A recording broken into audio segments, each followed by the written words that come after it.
오늘 하나님 말씀 보도록 하겠습니다. 하나님 말씀은 시편에 있는 말씀입니다. 시편 136편 23절부터 26절입니다. 우리가 사도행전을 쭉 읽었는데 제가 시편 말씀으로 추수감사절 말씀을 대언하고자 합니다. 136편 23절부터 26절 말씀입니다. 한 목소리로 읽도록 하겠습니다. 시편 136편 23절부터 26절, 제가 가진 성경은 구약 902쪽입니다. 함께 읽겠습니다. 시작. 우리를 비천한 가운데서도 기억해 주신 이에게 감사하라. 그 인자하심이 영원함이로다. 우리를 우리의 대적에게서 건지신 이에게 감사하라. 그 인자하심이 영원함이로다. 모든 육체에게 먹을 것을 주신 이에게 감사하라. 그 인자하심이 영원함이로다. 하늘의 하나님께 감사하라. 그 인자하심이 영원함이로다. 아멘. 오늘은 추수감사 주일로 우리가 지키고 있습니다. 올 한 해 어김없이 우리는 한 해를 점검하고 또 한 해 동안 베풀어 주신 하나님의 은혜를 기억하면서 이 추수감사 예배를 드리게 되는 것입니다. 하나님께서 왜 하필 이때 추수감사 절기로 지키라고 명하셨는지, 우리는 한 해를 마감하는 와중에서 지금까지 베풀어 주신 하나님의 은혜가 어떠한지를 다시 한번 기억하고 특별히 하나님께 감사하라는 말씀을 하기 위해서입니다. 물론 우리는 매주 또 매일 감사를 하고 있습니다. 그러나 또 그렇지 않은 그리스도인도 있다라는 것이지요. 우리 가정교회를 하고 있는 저희들은 매주 금요일마다 감사 제목 하나씩을 늘 고백하게 하고 함께 하나님께 찬양하고 또 그러면서 함께 기도하는 시간을 갖고 있습니다.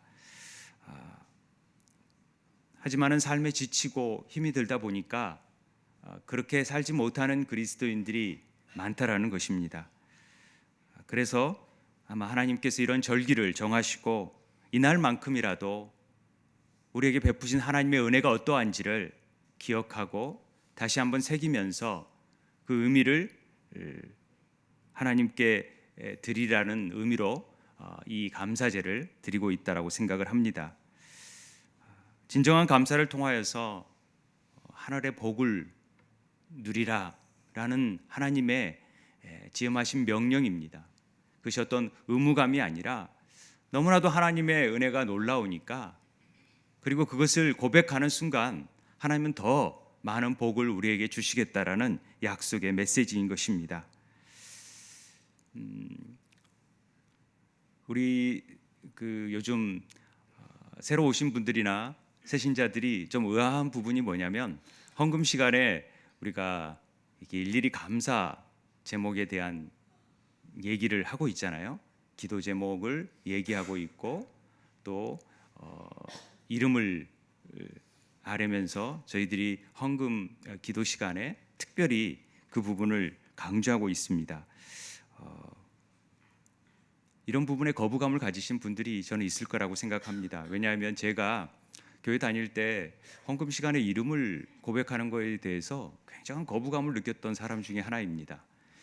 그럼에도 불구하고 제가 이렇게 헌금 시간에 감사 제목, 유독 감사 제목만 이렇게 이름을 아뢰고 그 감사 제목의 기도 제목을 함께 나누는 이유가 있습니다.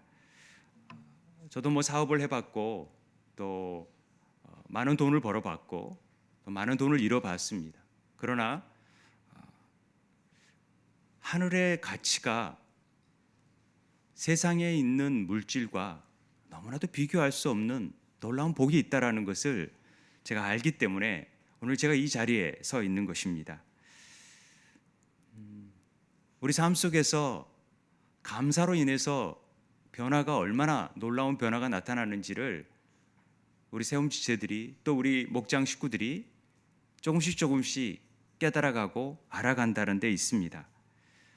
특별히 제가 제작교회 연수를 갔을 때 가정교회에 대해서 배우기 위해서 이 아산, 천안 아산 제작교회를 갔을 때 많은 시스템을 가정교회 시스템을 소개해주고 알려줬는데 가장 인상 깊었던 대목이 목사님이 예배 시간에 헌금 기도 시간에 이렇게 감사 제목을 다 아뢰는 거예요.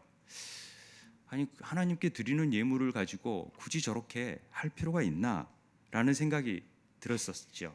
그래서 제가 컬럼에도 2번을 걸쳐 쓰면서 왜 헌금 시간에 이렇게 감사 기도 제목을 아뢰는지에 대해서 거듭 강조한 적이 있습니다.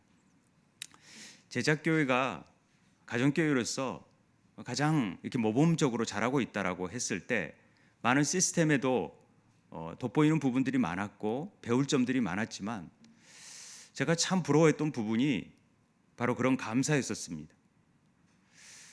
그 제작교회 예배 가운데 헌금 기도 시간에 고백되는 그 기도의 제목들이 감사 기도의 제목들이 생일 감사 또 합격 감사 이런 것들도 있었지요. 그러나 제게 가슴속에 더 깊게 와닿았던 것은 어려운 상황을 맞게 되어져서도 감사하다라는 것이죠. 그리고 기도했던 VIP가 와서 너무 하나님께 감사하다라는 거죠. 복음을 받아들였다라는 것이 감사하고 목장에 나왔다라는 게 감사했고 또 목장에서 이 연합예배에 참석했다라는 것이 너무 감사하다라는 고백을 그 기도 가운데 하는 걸 보면서 제가 굉장한 도전을 받았습니다.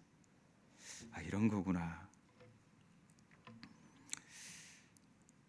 교회가 그 일을 통하여서 목장별로 소통을 하고 있고 교회의 어떤 식구가 어떤 감사를 하고 있는지 하나님은 아시지만 우리들은 모르잖아요. 함께 기뻐하고 함께 슬퍼할 수 있는 공동체로서의 모습을 제가 그 헌금 시간 동안에 깨달을 수 있었습니다. 목장에서 우리가 감사 제목 하나씩을 발표하잖아요. 일주일에 있었던 가장 감사한 제목 하나. 그런데 2개, 3개 할 수도 있었죠.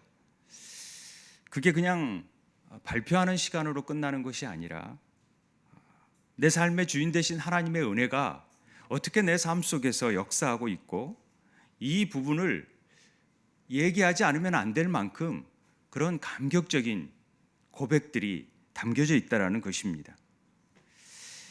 감사의 말도 중요합니다. 그러나 그 마음 안에 마음과 정성, 그 소중함을 담아서 감사하는 것이 더 중요한 일입니다. 제가 평신도에 있을 때 감사 헌금을 쓸 때 간혹 그 감사 내용을 적잖아요. 몇 번 봉투를 구긴 적이 있습니다.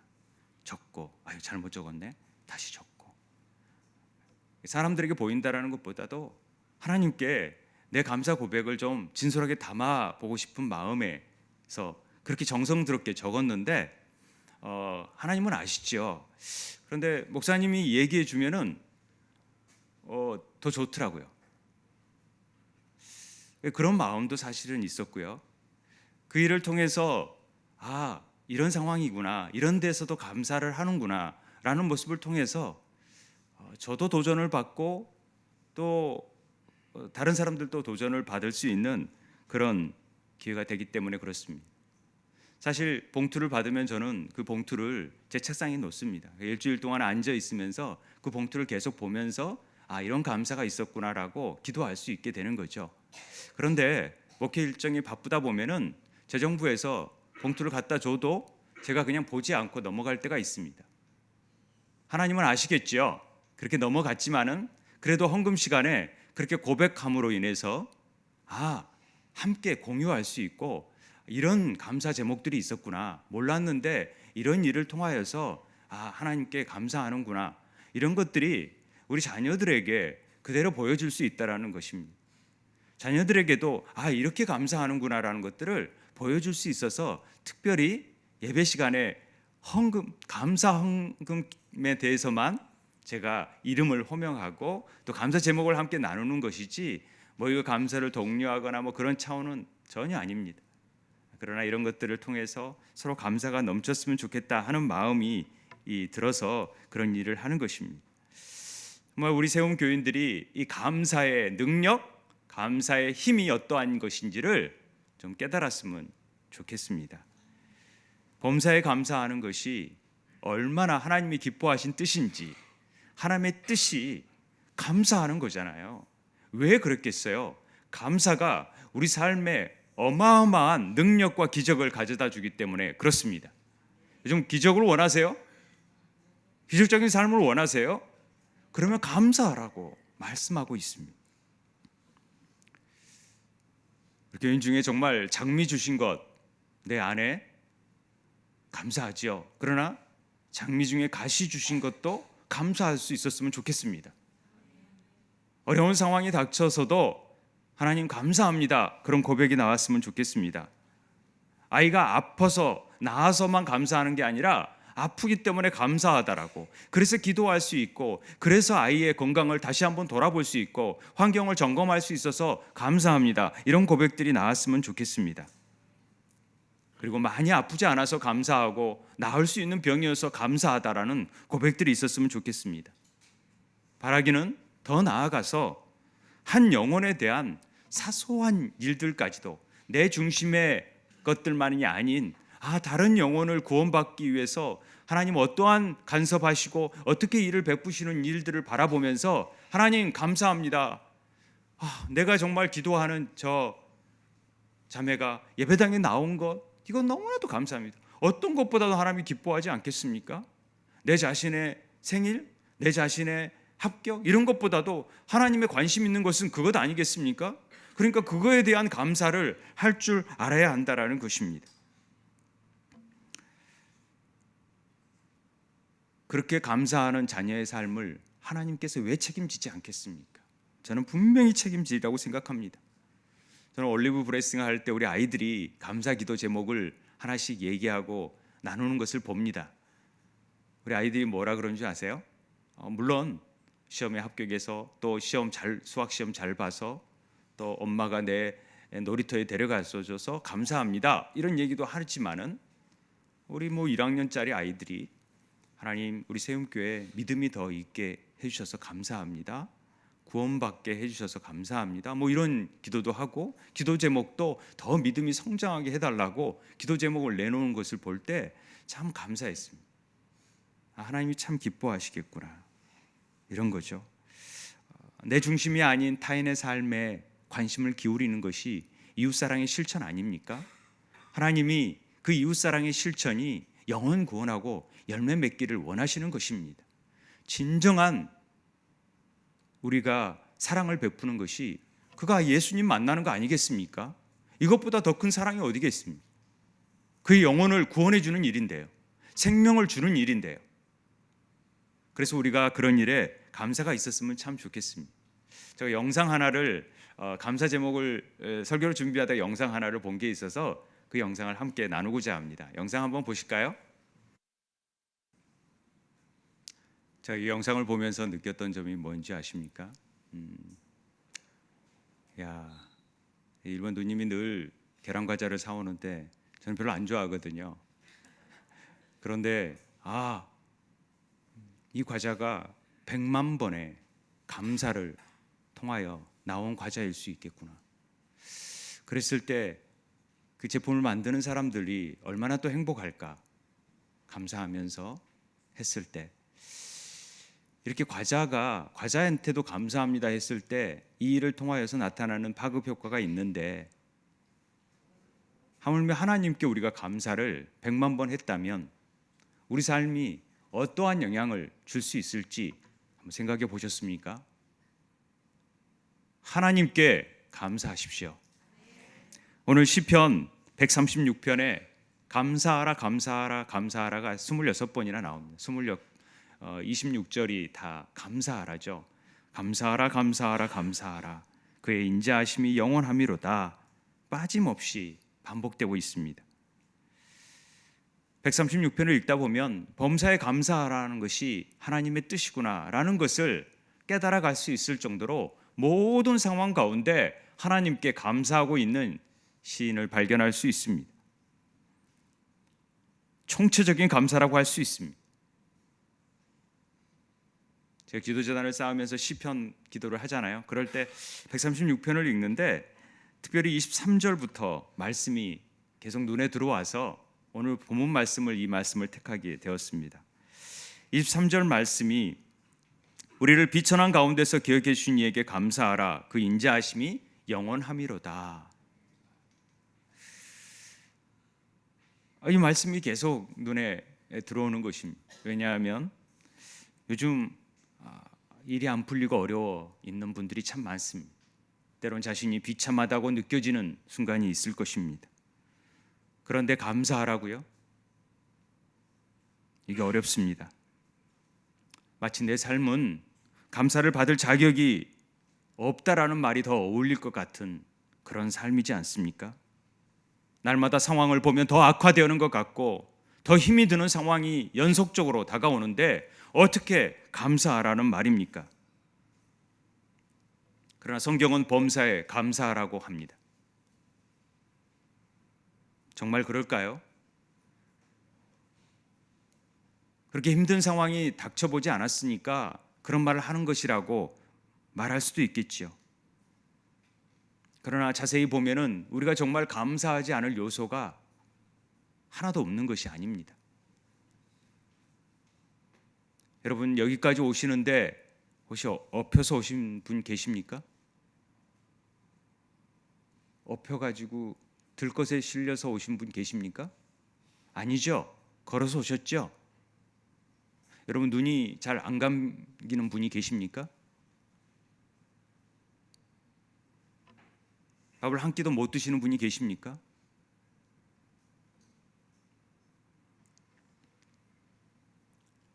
숨을 쉬지 못하는 분 계십니까? 수만 수천 가지가 하나님께서 우리에게 베풀으신 은혜를 기억할 때 놓칠 수 없는 감사일 수 있다라는 것입니다.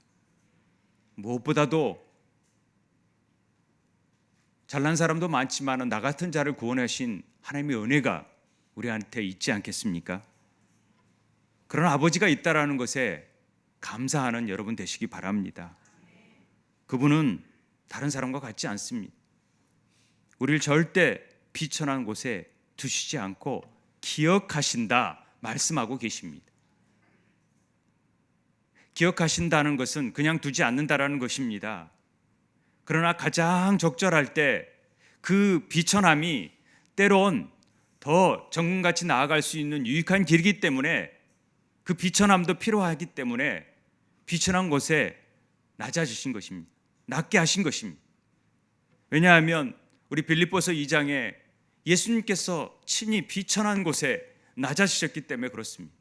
가장 낮은 곳에서 보좌를 버리고 내려오셨기 때문에 그 비천함을 맛봤기 때문에 누구보다도 그 비천한 부분을 잘 알고 계시고 그것을 기억하시고 하나님은 그를 비천한 곳에 그대로 두시는 게 아니라 그를 들으셔서 가장 높은 자리에 앉히셨던 분이 우리 하나님 아버지 아니십니까? 그렇다면 우리도 그 사랑하는 자녀가 비천한 가운데 있다면 우리를 반드시 기억하신다라는 것을 기억하시고 감사하는 삶이 되시길 바랍니다. 우리 믿는 자들도 예수님이 하셨던 모습을 따라서 이 땅 안에서 그런 비천한 삶을 감수할 수 있어야 되고 그 일 가운데 하나님이 기억하셔서 우리를 구원하신다라는 것을 잊지 말고 감사했으면 좋겠습니다. 결국 우리를 가장 존귀하게 영화롭게 하실 분이 우리 주님이시기 때문에 그렇습니다. 24절에 보니까 두 번째로 우리를 우리의 대적에게서 건지신 이에게 감사하라. 그 인자하심이 영원함이로다. 우리 삶이 힘들고 어려운 일이 겪게 되는 데에는 우리의 잘못도 있겠지만은 많은 부분에 있어서 사단이 우리를 늘 넘어뜨리게 하고 하나님 앞에 바로 서지 못하게 하는 그런 계략이 있다라는 것을 기억하십시오. 우리의 배후에는 그런 사단이 늘 우리를 하나님 앞에 나아가지 못하도록 더 분노하게 하고 자주 다툼을 일으키고 뻔히 보이는 거짓말도 아무렇지 않은 듯 하게 되고, 그리고 입만 열면 나를 드러내고 싶어하고 자기 자아를 주장하고 싶어하는 마음이 들게끔 만드는 것입니다. 남을 흉보게 만들고 자존심을 내세우며 절대로 자기 잘못을 인정하지 않으려고 하는 그래서 믿음으로 헌신하는 사람들을 깎아내리고 수군거리고 큰 일이든 작은 일이든 감사함이 없이 살아가는 사람들이 있다라는 것이죠. 그런 일들은 다 사단이 그런 일들을 조장하는 것입니다. 그런데 그런 비참하게 사단에게 사로잡혀서 끌려다니는 인생을 살게 하지 아니하시고 반드시 그 대적에게서 우리를 건져주실 분이시라는 것을 믿는 여러분 되시기 바랍니다. 그렇기 때문에 우리가 감사할 수 있는 것이죠. 하나님이 이대로 절대 내버려 두지 아니하시고 비천한 가운데 있든지 또 사단이 우리를 늘 넘어뜨리는 그 사단의 올무에서 우리를 건져주시는 분이시라는 것들을 감사하는 우리 삶이 되기를 바랍니다. 우리가 평생에 가장 크게 감사할 제목은 뭐냐? 대적자 사단에게 개처럼 힘없이 끌려다니던 이 죄인을 건져주어서 나의 주인 예수 그리스도께 무한한 감사와 영광을 돌릴 수 있게 하신 것에 우리는 감사해야 된다, 이런 얘기를 하신 분이 계십니다. 그렇습니다. 정말 죽을 수밖에 없는 저희들, 파멸의 구렁텅이에 빠질 우리들을 그 사단의 손에서 우리를 저주해서 건져주시고 예수 십자가의 보혈의 피로써 우리를 덧입혀 주셔서 우리를 새로운 자로 변화시켜 주신 주님의 은혜에 늘 감사하는 삶이 있게 되길 바랍니다. 노래의 속담에 이런 말이 있습니다. 주님께 감사하는 마음에는 사단이 씨앗을 뿌릴 수 없다. 사단이 지구상에서 내려와서 유럽의 노르웨이 창고를 지었다고 합니다. 노르웨이에. 거기에는 각종 씨앗이 많이 있었다고 합니다. 어떤 씨앗이 있었냐면 마음의 씨앗, 슬픔의 씨앗, 미움의 씨앗, 불평의 씨앗, 원망의 씨앗, 교만의 씨앗, 죄악의 씨앗들이 창고에 가득하였다고 합니다. 사단은 이 창고에서 씨앗을 가지고 인간의 마음속에 그것들을 뿌리기 시작했습니다. 전 세계를 돌아다니면서 막 뿌리기 시작했는데 사람들의 마음에 이 씨앗이 떨어지자마자 미움의 씨앗, 증오의 씨앗, 슬픔의 씨앗들이 막 팍팍 자라기 시작했는데 어떤 동네에 갔더니 절대 그 씨앗이 자라지 않는 것입니다. 봤더니 이 동네 사람들은 슬픔과 고통의 순간에도 늘 하나님께 감사를 드리는 사람들이었다라는 것이죠. 아주 절망적인 상황인데도 이들은 하나님께 감사를 드리는 것을 보면서 하나님께 감사하는 마음에는 절대로 사단의 씨앗이 자라지 못하는구나, 이걸 깨달아서 노르웨이에는 이런 속담이 있다고 합니다. 사단은 하나님의 감사의 삶 속에서는 역사하지 못합니다. 그러니 우리가 늘 기적의 삶을 살 수 있는 방법은 감사하는 삶입니다. 세 번째로, 모든 육체에게 먹을 것을 주신 이에게 감사하라. 그 인자하심이 영원함이로다. 우리 사는 게 먹고 사는 것 때문에 사는 거 아닙니까? 먹고 사는 것이 힘들면 감사가 나오기 어렵지요. 그런데 먹고 살 만한 기준이 어느 정도여야 살만하다고 생각하십니까? 사람에 따라서 지금 주신 것에 감사할 수 있고 또 턱없이 부족하다 할 수 있습니다. 대부분 사람들에게 이 욕심의 마음이 있기 때문에 만족하는 삶을 살기가 어렵습니다. 사도 바울은 늘 어떠한 형편에서든지 자족하기를 배워라라는 말씀을 하고 있습니다. 빌립보서 4장에 나오지요. 우리 삶 속에서 그런 작은 거 하나도 감사할 수 있는 마음을 가질 때, 특별히 우리에게 제가 들의 풀도 또 날아다니는 새도 먹이시는 하나님께서 우리 먹이지 않겠습니까? 모르겠습니다. 혹시 굶고 계시는 분 계실지 모르겠지만 그래도 어떻게 보면은 세 끼, 두 끼를 한 끼를 다 먹고 살게끔 되어 있습니다.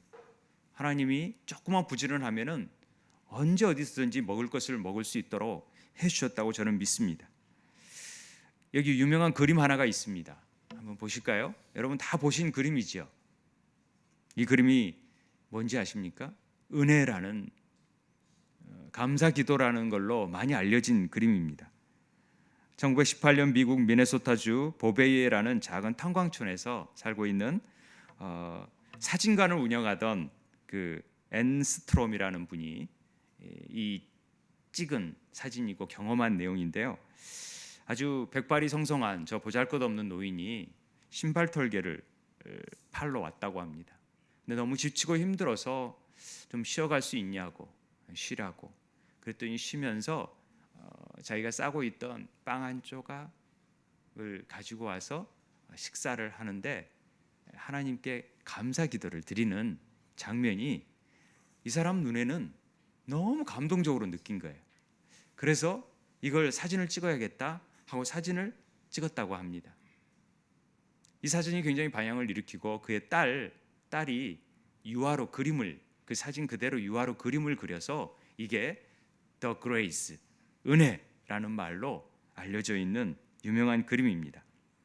이 그림을 통해서 세계 제1차 대전에서 고통받고 있는 많은 사람에게 아직도 우리는 감사할 것이 있구나. 하나님께서 여전히 우리를 살피시고 먹을 걸 주시고 인도하고 계시구나 라는 것을 깨달았다고 합니다. 주신 것을 감사하되 특히 우리가 굶지 않고 먹을 것을 주시고 때마다 일마다 입히시고 인도하시는 하나님께 감사하는 은혜가 있었으면 좋겠습니다. 통상 먹기 전에 우리는 늘 기도하잖아요. 어느 수도사님이 먹은 후에도 기도하는 걸 제가 봤어요. 먹기 전에만 기도한 게 아니라 하나님 잘 먹었습니다. 피와 살이 되게 해주십시오 라고 먹은 후에도 기도하는 그런 일들이 인상적이었는데 우리 세움의 지체들은 먹기 전에도 기도하고 먹은 후에도 기도했으면 좋겠습니다. 그래서 늘 감사가 우리 삶 속에 입에서 배어날 수 있도록 그래도 100만 번은 해야죠. 뭐 하루에 100만 번은 아니라도 정말 매일매일 감사합니다 감사합니다 했을 때 우리의 뇌의 파동이나 제가 감사의 힘이라는 책을 읽었는데 뇌의 파동에서부터 모든 일에 막 나무들도 감사합니다 그러면 너무 잘 크고요. 밥 가지고 MBC에서 실험했는데 감사합니다 아니면 짜증나 이런 말을 하는 거에 대해서 곰팡이가 너무 아름답게 피고 아주 볼상스럽게 피어나는 물도 우리가 그런 것들 있잖아요. 우리 결정체가 아주 좋아지고 그렇지 않은 실험들을 많이 우리가 볼 수 있듯이 아무튼 우리가 하나님께 감사하는 삶을 살아야 될 거라고 믿습니다. 우리의 비천함을 기억하신 하나님께 감사하십시오. 우리의 대적에게 건지신 하나님께 감사하십시오. 우리의 먹을 것을 주신 하나님께 감사하십시오. 무엇보다도 우리를 구원하신 하나님께 감사했으면 좋겠습니다. 26절 하늘에 하나님께 감사하라 그 인자하심이 영원함이로다. 1절에 뭐라고 되어 있습니까? 여호와께 감사하라 그는 선하시며 그 인자하심이 영원함이로다. 하나님의 선하심을 믿으십니까? 그분의 인자하심을 믿으십니까? 그러면 우리를 절대 비천한 곳에 두지 않을 것입니다. 우리가 반드시 먹을 것을 예비해 놓으실 것입니다. 우리 사단의 대적에서 반드시 이길 것이니 염려, 걱정 다 내어버리고 하나님께 나아가는 그리고 감사했을 때 우리 삶이 더 풍성한 은혜가 맺어지는 역사가 있게 될 줄 믿습니다. 탈무드에 나오는 말 중에 세상에서 가장 사랑받는 사람은 모든 사람을 칭찬하는 사람이요 가장 행복한 사람은 감사하는 사람이라고 말하고 있습니다. 여러분 삶이 더 행복해지길 바랍니다. 그게 감사가 넘쳐나는 삶이기 때문에 그렇습니다. 우리 함께 기도했으면 좋겠습니다. 지금까지 받은 은혜 또 베풀어 주신 은혜 생각하면서요. 하나님 제가 매일매일의 삶에 우리 가족 주신 것, 자녀 주신 것, 또 이렇게 살아가는 것 그것 감사하며 나아갔으면 좋겠습니다. 이렇게 고백하고 기도했으면 좋겠습니다.